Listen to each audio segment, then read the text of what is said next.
के कारण हलिया बैठा दे पापा जी के कारण हलिया बैठा दे भैया जी पापा के हलिया छोड़ा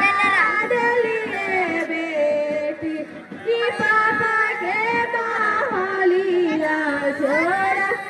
दिलिए बेटी श्री बोधादुला महलिया बैठा दिलिए बेटी श्री बोधादुला महलिया बैठा दिलिए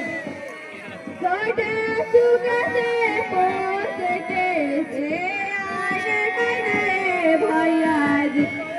छोटे चुके से पोस के से आने कने भैया जी शंखा